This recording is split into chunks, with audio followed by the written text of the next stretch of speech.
All right, guys. Hello. We are here with Talking Loud with Sid. And of course, I am Sid. I am here today with my therapist, Miss Tiara Clemens. Hello. Hey, how you doing? I'm doing great. So, guys, today we are going to be talking all things Black mental health, Yes. all things therapy, Yes. all things, all things. All things. Yeah, I'm so excited to have her here. I feel really blessed to have a Aw. therapist that feels like a friend. Even though I know that may like breach some code. No, of it's fine. We're supposed to feel very familiar to you. We're supposed to feel safe. Right. So no, I'm cool. Yes, and like that's exactly how I feel with you. Like I feel safe. I feel cool. Thank you. All the time. Like we're going on a little bit over a year now. Yeah, a little bit over a that year. I've been working with you, and my life has completely transformed in that time. I feel like you Good. have just assisted me through some really big moments. Thank you. So I'm excited to have her here today. We're gonna dig into some of the good things. We're gonna talk a little bit about some diagnoses Yes. that I have worked through, what some of that homework has looked like, and I'm gonna ask Tiara some questions about things that I feel like we all go to therapists about. And Yes. yeah, so let's get into Let's it. get into it. All right, so introduce me to you. Like, who are you? Tell the people. So my name's Tahira Clemens. I am a licensed clinical social worker. I have been doing this for about 10 years, but I've created my space particularly for Black people and LGBTQ people for about 3 years. So I've been working exclusively with the community, but I've been doing this trauma work for about 10 years. Okay, awesome.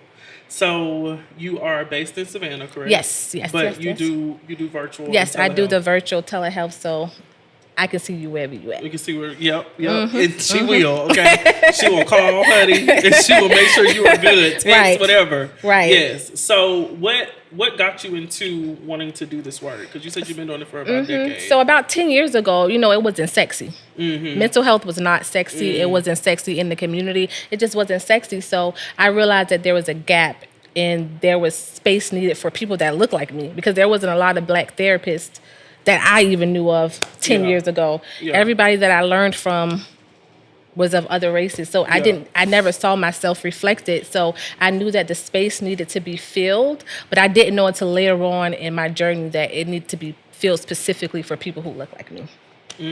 Okay. So I remember when I first started working with you, and I remember like the first day because you were like, we're not gonna do nothing too sexy. We just gonna get into the stuff.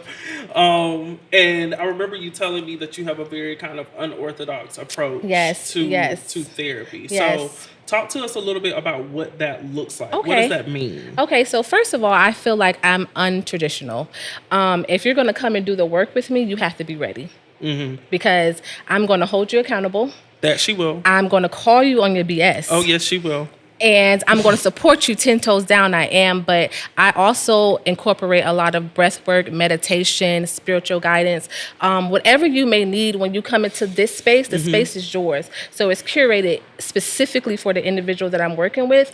And a lot of therapists are just clinical. And then you have people in the community like me where we involve your mind, your body, your soul, and everything into the clinical practice. So that way, people like me, it makes us untraditional, so therefore we're unorthodox in certain people's eyes. Yes, I think that's what initially attracted me to you was that I'm a very spiritual person, as you know.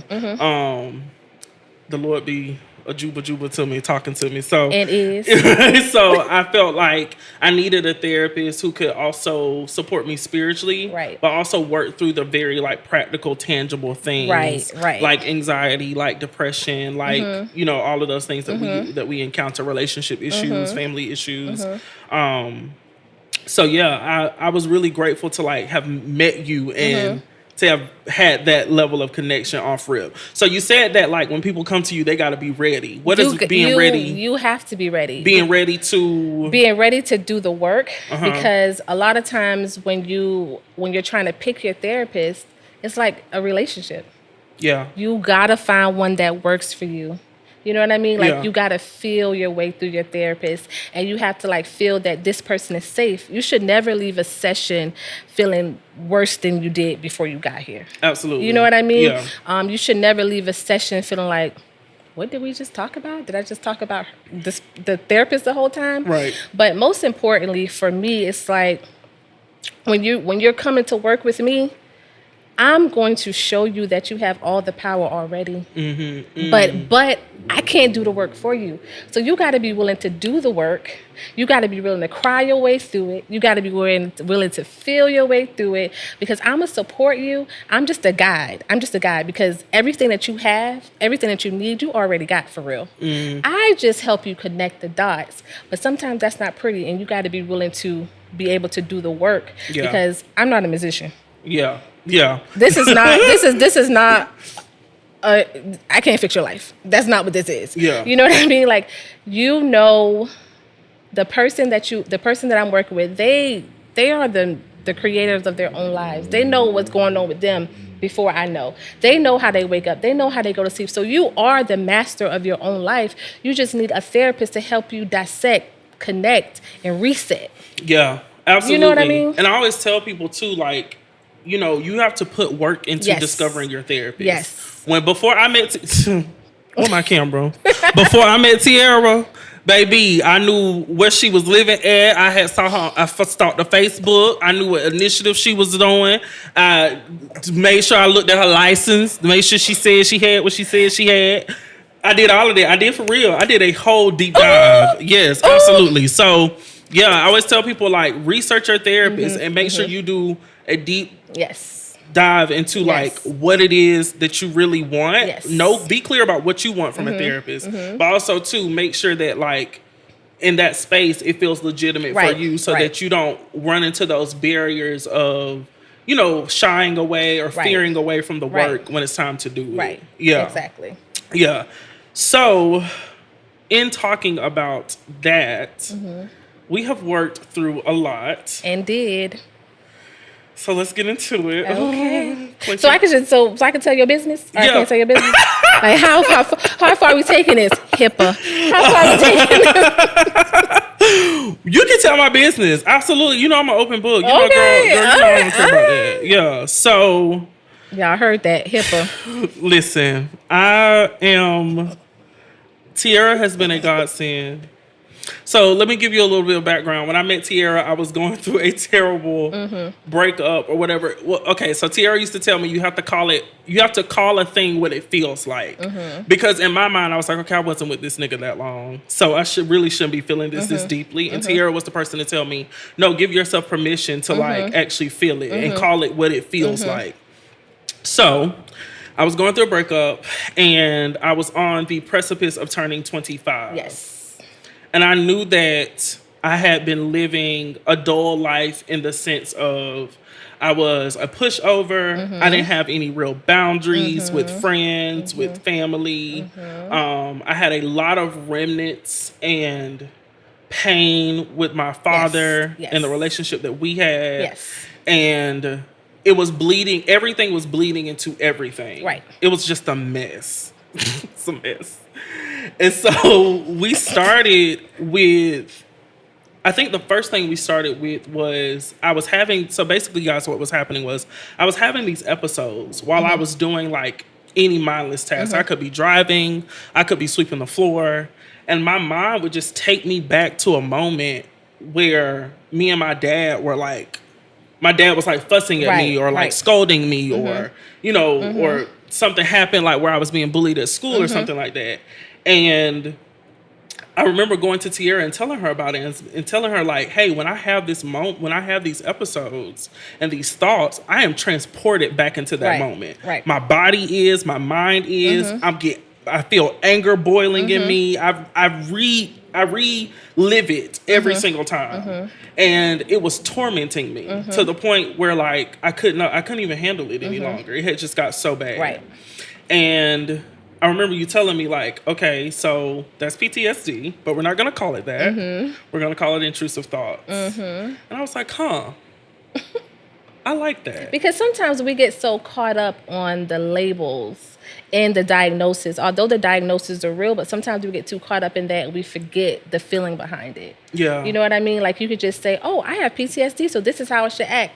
And even if you're diagnosed with PTSD, it doesn't mean that your PTSD is the same as the next person's PTSD. So it's still individual. And I still wanted you to be able to connect to those intrusive thoughts because that meant that we had a lot of child work to do. Yes. And that's what we did. And that's what we did. Yeah, so we called it shadow work. Mm-hmm, and I remember you talking to me about it. I had heard it just in like different programming, like with Oprah, and like, you know, Iyanla talking about it, but I didn't really know what it was to that extent. And essentially what shadow work, do you want to... You can go ahead. Tell me what you learned. Okay. I'm the student. So essentially what that shadow work was Mm-hmm. literally going back into my younger self. Yes. That 8-year-old boy, Yes. that 12-year-old boy, Yes. 14, whatever age it was, and giving him permission to forgive, Yes. forgiving myself for allowing myself to even believe those things, right, that may have been said to me, and forgiving the person and the people that were responsible for that, for those feelings. And I will tell y'all, it was one of the most repetitive things that I had done in my life. And I remember I had a session with Tiara and I was telling her, I'm getting tired of this shit because I don't forgave 50 times. I don't forgave 50 times. I don't forgave for this because I think the more that I got, the deeper I got into it, the more I was forgiving for almost everything. Right.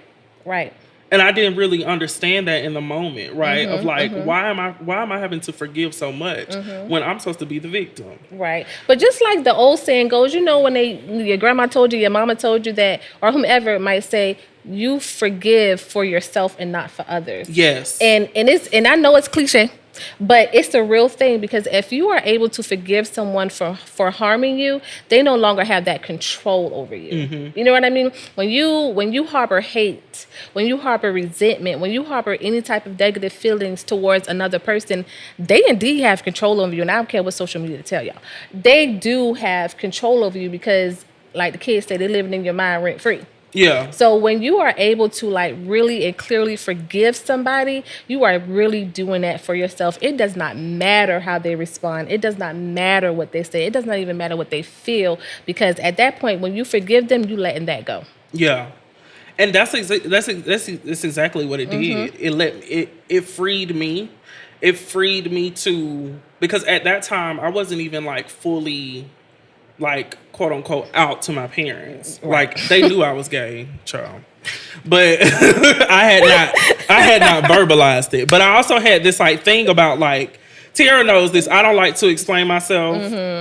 And like all my friends know, I damn sure don't like to repeat myself. Like, if I say it one time, I just really don't want to have to say it again. So I had this like chip on my shoulder about like having this conversation with my parents, especially when I knew that like that was a part of me that I felt like they were just kind of in denial of. And essentially, like, I ended up telling them, right? And it wasn't for them as much as it was for me. It was really a nod to the chapter of freedom and truth that I was walking into. And remember, I was telling you that. Like, I used to always tell you, I'm just about to start telling the truth. Period. Like, yeah, and I would just tell the truth to everybody. But when you said that you was going to start telling the truth, I told you cannot do it in a way that's hurtful. You did. Come on now, don't forget that part. She told me, she said, just because you tell the truth doesn't mean that you have to cause harm. You don't have to cause harm just because you're telling the truth. Yes, so and that was so classy. Right, so when people say, oh, I'm blunt, I just say what I mean.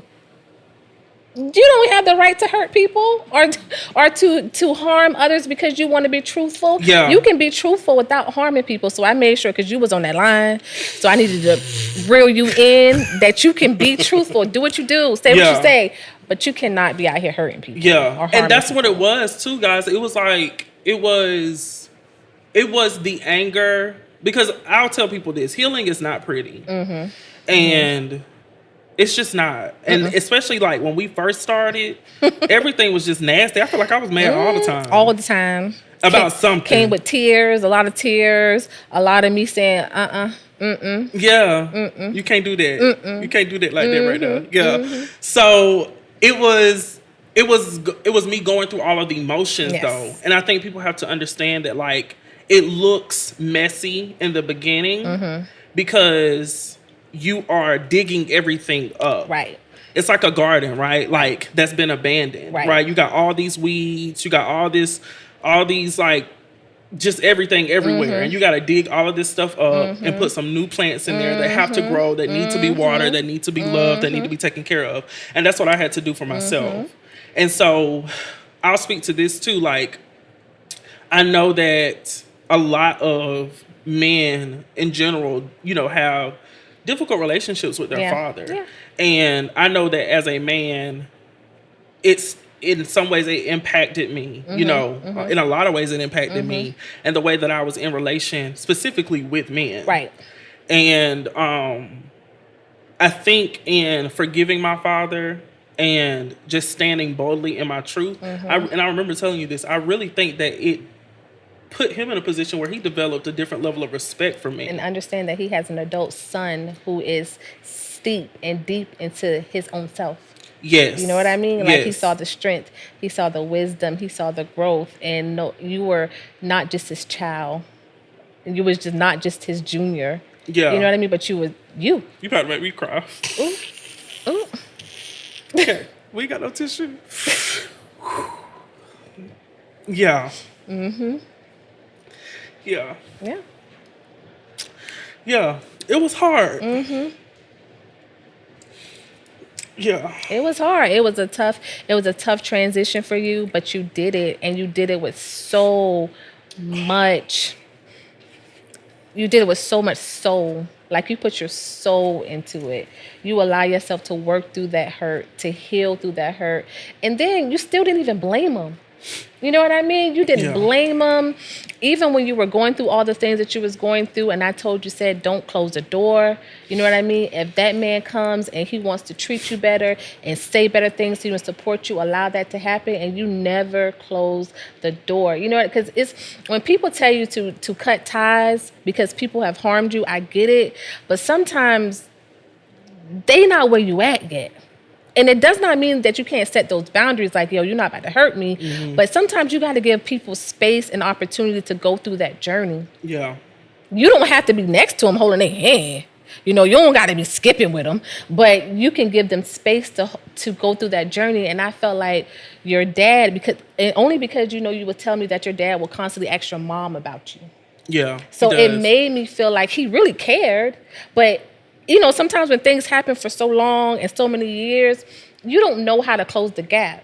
So I wanted to feel like, okay, so he's checking in on you. He's concerned. He wants to know how you're doing, but he just don't really know how to step to you. You know what I mean? So that made me give some faith in the fact that this relationship can be mended, but it's going to have to be you that is stepping into your own and say, this is the man that I am.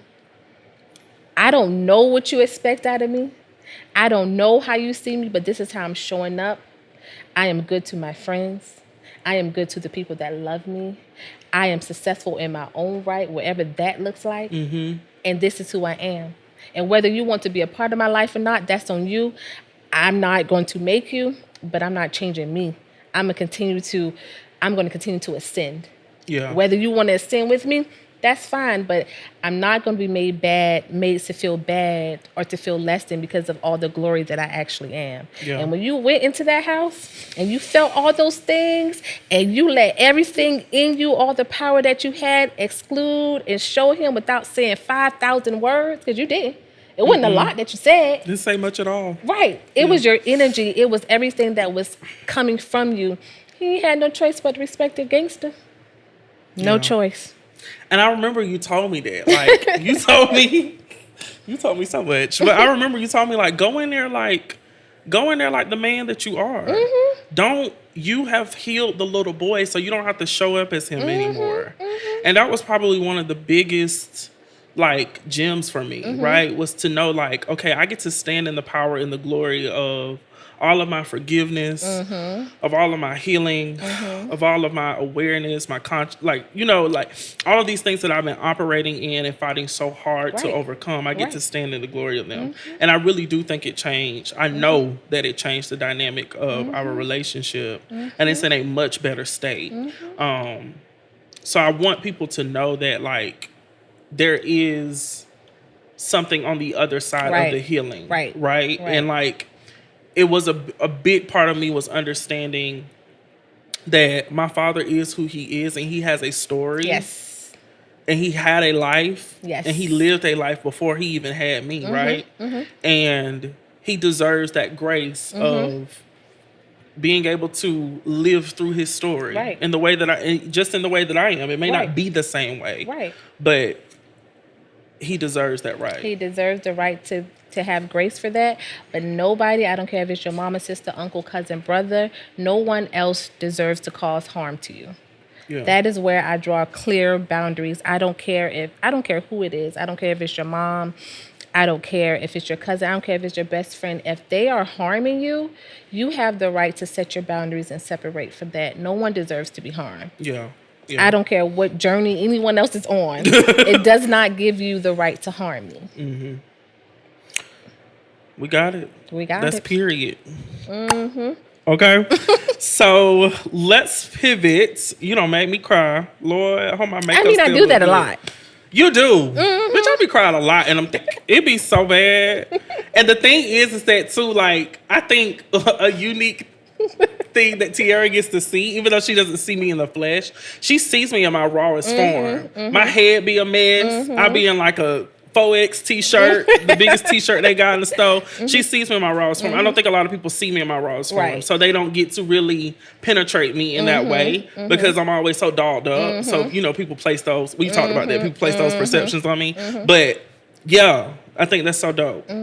All right. So we're talking generalized here. We're talking society, we're talking community. What do you think our biggest struggle, like just as Black folks, is? I think that first I got to give us our flowers. We came a long way. Yeah. Because we are soaking up this mental health space. Everybody got a therapist for the most part. Therapy is the way to go. It's like, you trying to get therapist today? So I got to give us that because we are learning to address our traumas and address our childhood traumas and things like that. But I think that in a way, the one we still struggle with what happens at the house stays at the house. Yeah. So we are still struggling with that as Black people in general. Silencing. We're definitely struggling with the silencing, but let's just call a spade a spade. We struggle, but it's systematic. The system is put in place to make us struggle. You know what I mean? Like we fight each other. System. We look at each other differently. We always want to. You know what I mean? Like we don't as Black people, we don't give each other enough flowers. We don't give each other enough grace. We don't do all the things, but systematically, that's what they did with us when we were slaves. You know what I mean? So it's also a part of the system, but we're breaking free of that, and I love that for us. Yeah. You know what I mean? Yeah. Like we're so powerful that they created a whole system to tear us down. Yeah. And we've been operating in it for a while, but we waking up, y'all. We are waking up, and the struggle is still allowing us to be in safe spaces and say, yo, I'm suffering.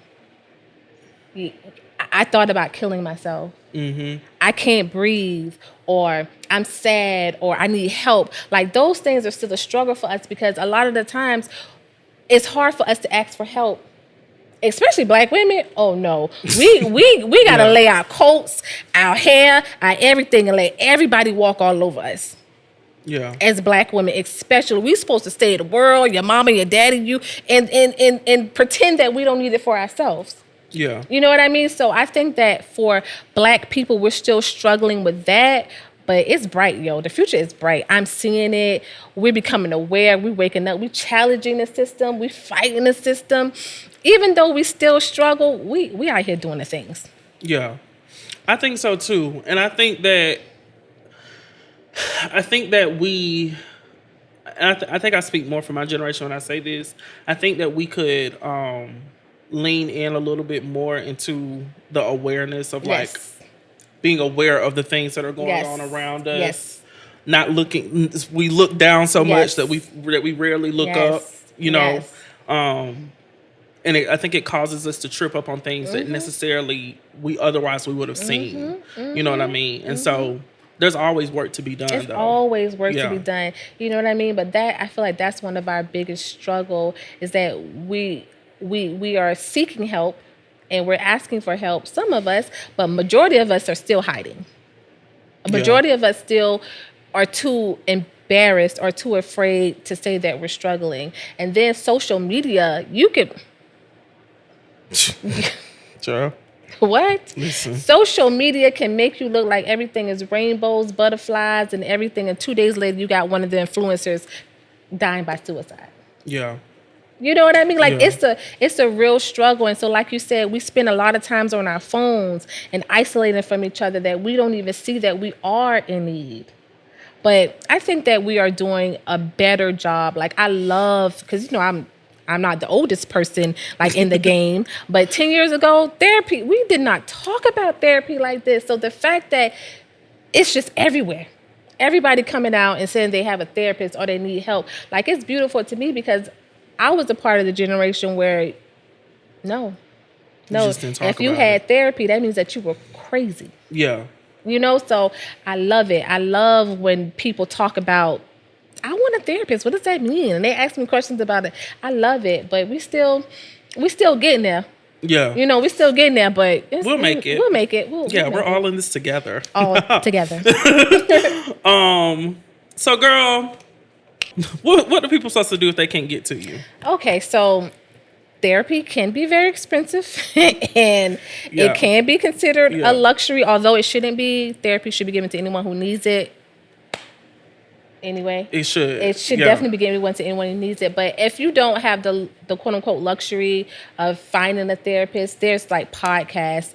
Dr. Joy, she's so good. She has a podcast, therapy for Black girls. It's not just for Black girls. Anybody can listen to it. There's books. You know what I mean? And sometimes these psychologists that are on social media, they can help you with things like that too. But if you are dealing with any type of feelings of wanting to end your life, get help. If you are dealing with any type of feelings where you want to end someone else's life, get help. If you are dealing with things that stops your daily function, get help. Reach out. There are places, probably more so in communities, that they have things in place that can help people who are dealing with, we call those crisis. Yeah. There's a 1-800 crisis line for Georgia. There's certain aspects that you can get into if you're feeling like it is actually stopping your functioning of life. Those things are important. That's not something that you should sit on at all. Yeah. Yes. Make sure that you do stay on top of Yes. those things and Yes. and really communicate. Yes. If you have a community of people around you, make sure you Yes. communicate that to And them as even if well. you don't have a community, you can call the hotline and somebody gonna pick up. Yeah. Yeah. You know what I mean? Yeah. So Yeah. Okay. Are there any everyday best practices that people can use to address their mental health? Like if they don't, let's say they don't have the resources or they aren't ready for therapy yet, or you already told us what we can do in a crisis, but what are those like everyday things that we can do to kind of stay? So I'm gonna go back real old school. Sit with yourself. Sit with yourself. Reflect with yourself. Journal. And I know that it's like, I want to write. You can journal, you can do voice notes, you can record yourself, those kind of things. But if you're not ready for therapy yet and you have a lot of like emotions that are not regulating and things like that, sometimes you got to be still and you got to be quiet and you have to listen to what you're going through if you're not ready for therapy, and write it down, because sometimes when you write things down and you read it again, it makes sense. Or voice notes, whatever y'all like to do nowadays. I don't know. Yeah. I put the pen to the paper. Right. whatever you guys like to do nowadays, but self-reflection is key. Yeah. Yeah. I think there's something so ritualistic and something so powerful about pen to paper. And one of my girlfriends said this to me the other day, but she was just like, I don't know what it is with you in that journal and that pen and that paper, but when you write it in there, it comes to pass. Yes, manuscripting. Yes. Yes. Label it. Right. Right. And so I really encourage all of our listeners to that pen to paper action. Yes. It transforms, right? Especially when you go in it with intention and you're really writing out what you want. I was telling Tiara in our last session that we had that I'm, of course I'm dating and things like that, and I'm able to really go back to the day of this year, last year this time, where I was praying for certain attributes and traits in a man, and now the men that I'm dating reflect those very same attributes and traits. And so it gives you a good way to really document how far you've come. It does. And if sometimes when you're journaling, when you're new to the journaling game, you don't know what to write. Yeah. Sometimes you get a brain fog. So y'all gotta just Google journal prompts. Yeah. A whole lot of journal prompts will come up. If you find yourself not knowing what to write or how to write or whatever, just Google, Pinterest, Instagram, whatever y'all like to do. Journal prompts. Yeah. And it'll help you kind of like focus what you're writing on, focus your reflection. And there's a lot of journal prompts for shadow work specifically. So you can Google whatever kind of journal prompts you may be needing for the specific thing that you're concerned about and start there if you're not one of those people that can just, you know what I mean? So that's also helpful. Okay. All right. Well, we're going to get it into the shoot it straight. Oh. Basically, shoot it straight is a game, right? I'm going to shoot something at you. You got like 30 to 45 seconds to give us a little piece of what you think we need to do. Okay. Not a second longer or you'll get disqualified. All right. Okay. So I'm going to ask you, what's the best advice? I'm going to give you like 3 categories and you just shoot it straight for me for each. Okay. So what's the best advice or key takeaways for people dealing with relationship issues? If you put in more work into the relationship than the person that you in the relationship with, it's time for you to go. That's romantic relationships, that's platonic relationships, that's business relationships, that's any type of ship. If you are doing more of the laboring than time for the ship to sail. Bye. To the loo. To the loo, we're going on a carnival cruise. Whatever. You know what I mean? Right. Yeah. That's why I say you gotta go on because that ship ain't for you, baby. No shade to carnival people. No shade to I don't like carnival. Me neither. That's why the ship gotta sail. That's why I got to sail, baby. Okay, honey, this ship wrecked. You need to go. Unless y'all want to pay us for promotion. Right, and then we'll talk about some. Yeah. Okay, all right. Okay, so what's the best advice or key takeaways for people dealing with anxiety? So when you're feeling anxiety, it's a normal kind of feeling. It's a normal emotion. Sometimes anxiety can make it better. Sometimes anxiety can make it worse. But when you're dealing with anxiety, the first thing that you need to do is come into the energy of gratitude. If you find gratitude in whatever you're doing, find gratitude in the fact that you look bomb today. Yeah. Find gratitude in whatever that you're doing. It is going to decrease the anxiety because the anxiety comes from the energy of lack. So if you can come gratitude, I mean anything, girl, your twist out is bomb today. Yeah. Like find gratitude in anything that you can muster to be able to decrease anxiety because the anxiety comes from the energy of lack, the energy of control. And you can't control your life. You know what I mean? You can't control everything that's in it. You can't do that. So if you are able to find gratitude in anything when you have an anxious moment, try really hard to do that. Yeah. That was good, girl. 10 years in the game. I done been through it. She a beast, baby. Hey. Okay. All right. So the last one is, what's the best advice or key takeaway for people dealing with grief or loss? Okay. So with grief and loss, unfortunately, you're going to always feel grief. Grief is not something that is ending. You know, you're going to always miss the person that you lost. But what happens with grief is that you learn how to manage it. Okay.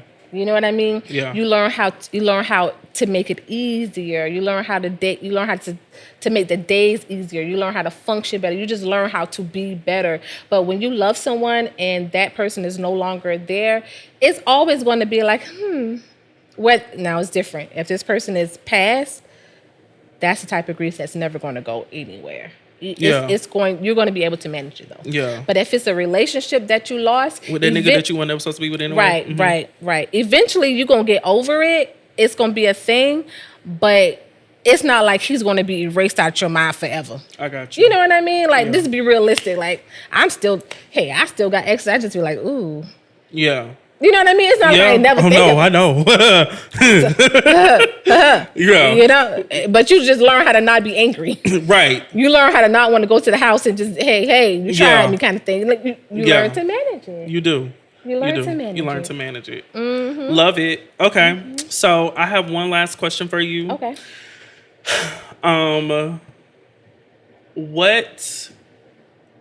What biggest piece? Because, and I'll preface the question before I ask this. Right, I have a lot of black women in my life. Mm-hmm. I'm obsessed with black women. Mm-hmm. I really don't feel like a lot of black women can do any wrong. Mm-hmm. Like, I don't know why. I just feel like I don't know, because we can't. Duh. Yeah, I'm obsessed with black women, y'all. Like, if you look at my life, I got a lot of black women in my life. Like, smart man. And they're all fabulous. Smart man. Yes. And like, they're not even all fabulous in the sense of like, you know, because I think when people hear that, they associate it with like materialistic things. Like, they're all fabulous in their minds and their energies and in every way. Mm-hmm. So, what is the biggest piece of advice that you can give to black women? It can be about relationship. It can be about just their essence of how they operate in the world. The biggest advice I can give to black women is stay true to who you are. Don't settle. Hold your requirements.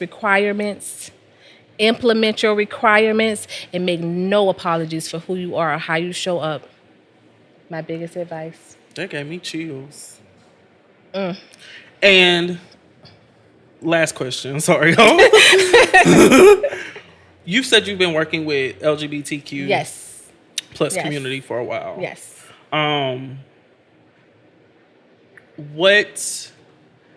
What have you learned in working with us? And you say us like I'm not a part of the community. Oh yeah, I know. Sorry, my bad. What have you learned about the community? You said I said that like you were part of the community. Okay, yes, you are. I keep forgetting that though. I just don't know why. I don't know. Maybe because you have a husband and a child now. I mean, hey, you know, life be lifing. Yeah. I don't know why I forget. Life be lifing, but it don't change things. Life be life. Okay, so what's the biggest piece of advice that you can give us? Because you've worked with us a lot. Yeah. So, particularly gay men. Yeah. So my biggest advice for people within our community that are struggling is to be able to find the joy in you. Because society is going to tell you that you're wrong. Society is going to make you feel like you don't fit in. Society is going to make you feel like you're wrong, that you're negative. The biggest advice I can give is to find the joy in you, because once you find the joy in you, ain't nobody can take that away. I don't care who you with. I don't care who you're seeing. I don't care who your friends are. Nobody is going to be able to take the truth and the confidence in you once you establish that. Yeah. I agree with that. Mm-hmm. Sit still, find your joy. Mm-hmm. Because it's hard. It's hard, especially black gay men. Bro. Girl, don't get me started on that. Okay. I don't. Yeah, even our love patterns and our love habits, or if you want to call it love, what we perceive to be love and affection. You know and what I mean? So it's tough. It's tough to be a black gay man. It's so tough to be a black gay man. So being able to be solid in who you are, and I know that's a hard thing to do sometimes because we are constantly evolving. And people are constantly telling y'all what y'all not doing or what you're supposed to look like or what masculine and feminine or blah, blah, blah. Like what all those things are. But if you can be solid in yourself and what you like, what you don't like, how you coming, how you walking, how you moving, and you okay with that, stay okay with that. And it's going to be harder for anybody else to infiltrate you and tell you what you're not doing. Yeah. Well, that's it, y'all.